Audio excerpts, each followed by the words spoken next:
Okay, let's move on to the 32 Ford 5-window coupe. And you're going to notice some little differences now.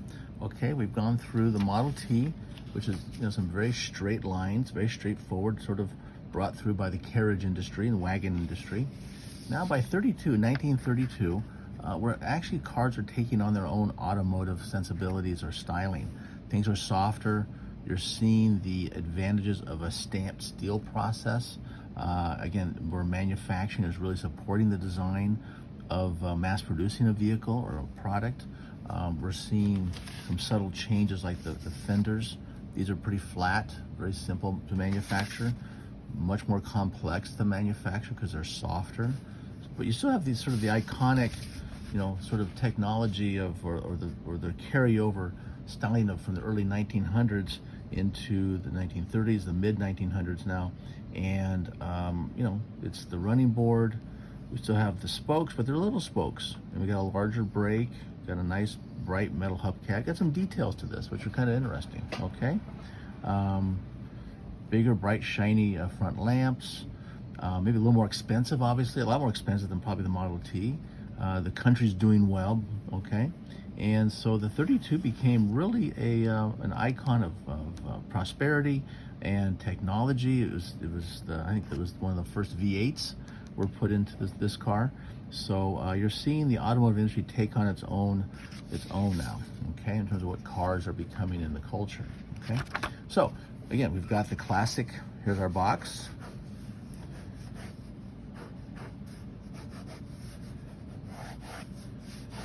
Put it in perspective, drag the wheel down, and we've got about 1, 2, 3.5 distance. Here's our tire. 1, 2, 3.5. Here's our rear tire. Again, smaller than the front tire because it's actually going down this way. It's receding to our vanishing point. Okay. The tall vehicle. So your tires maybe 1.5 size, because here's 1/2. We'll just go up a little bit more up here. Okay, so that's what's a tall vehicle. It's a little bit lower ground clearance, a little more stylish than the Model T. Put a hub in here. So now at the bottom of the hub where the running board fits, okay? We've got fender. Again, just drawing this in really light. Still manufactured a little bit similar to the Model T.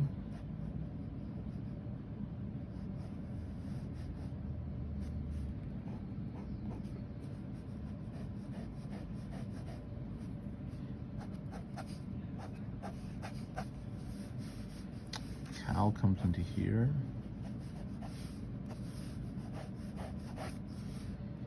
We're just sort of putting in lines for proportions. Here's our front fender. Let's get the other tire in. Let's get this thing. So the other tire's over here. Axle down there.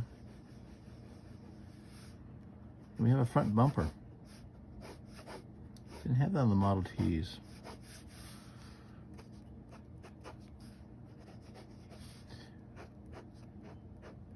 Radiator, front headlamps,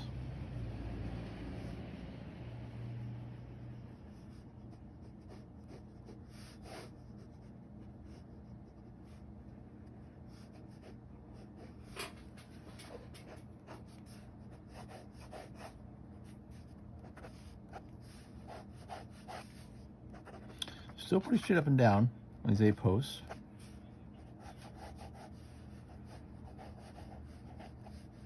Blocking the windshield side glass. There we go. Okay, so we got this basic, excuse me, basic shape. Just very light lines. Much better. Here's the door in here.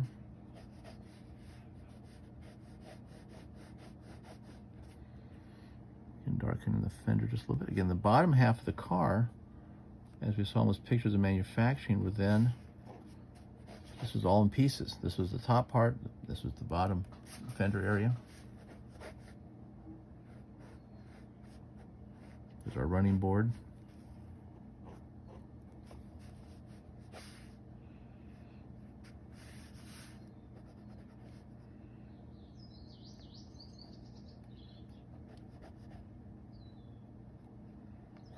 I need to actually bring those lamps back up here. This is why you always draw and sketch where it's very light.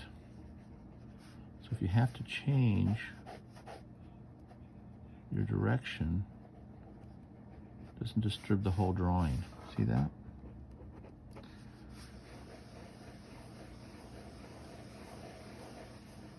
I'm not worried about putting the white walls in. That's a little extra, so we'll just make them dark tires.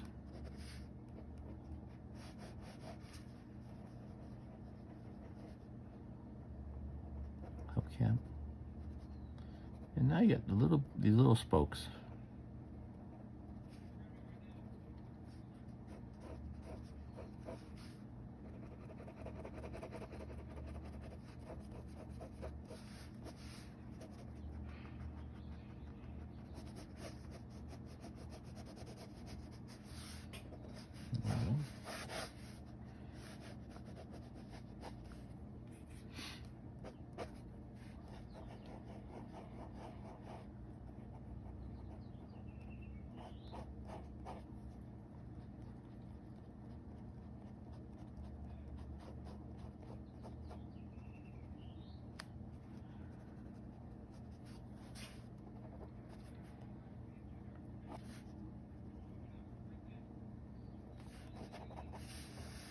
Okay. This. I can go a little higher, I think. There we go.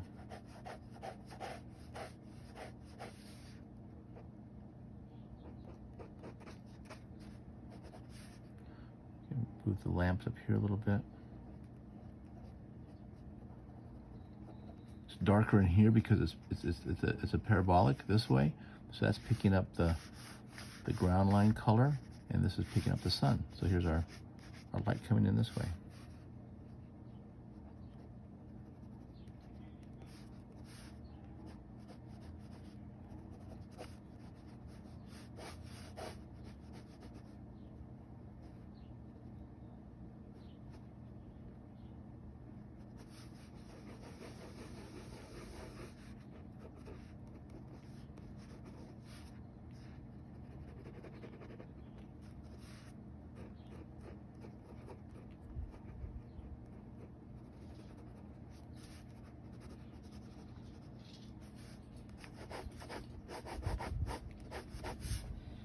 Bumper. Might even throw a little bit of contrast here underneath the fender.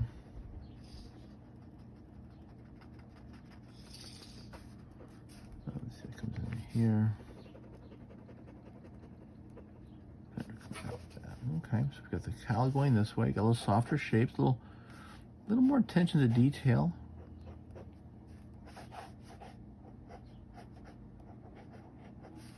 There's the glass. We'll put just a little bit of a contrast on the inside of the windshield. Oh, can't forget the sheet metal comes out to here. There's the top of the car. Fairly straightforward design. Cowl moves up this way. These lines coming through here. You've got vents.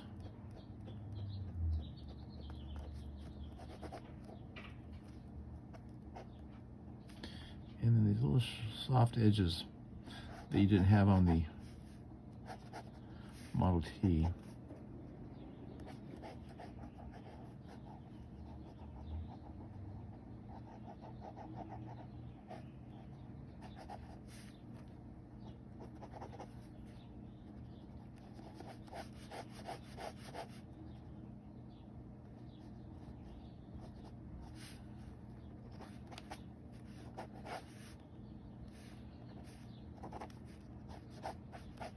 Darker outside.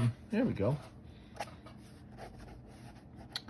Probably dip this down a little too much. I'll bring this back up just a little bit here. Okay. And we're going to basically give it some contrast here so you can see inside. You can see inside here. That's the inside of back of the window. There's the back window. We'll put a little bit here.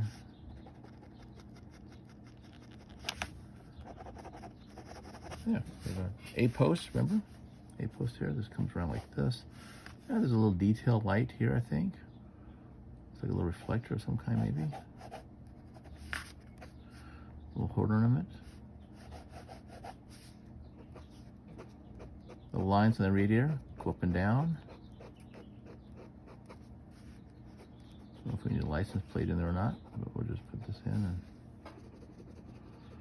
darken this down so you can see the radiator come through like that. So, yeah, so, and then we basically have it's a shiny shape, so we can have a reflection on the side, and put in a light, very light reflection. This goes a little darker because that's part of the frame rail. We talked about not doing too much in the back of the vehicle.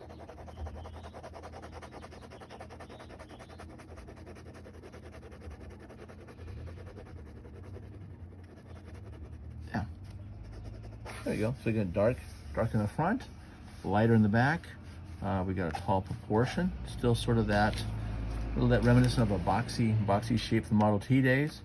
But now we're moving into where manufacturing is really allowing these softer, more sophisticated shapes to come into place. Okay? So, again, we'll move on to another exciting part of the car culture here in a minute. Thank you very much.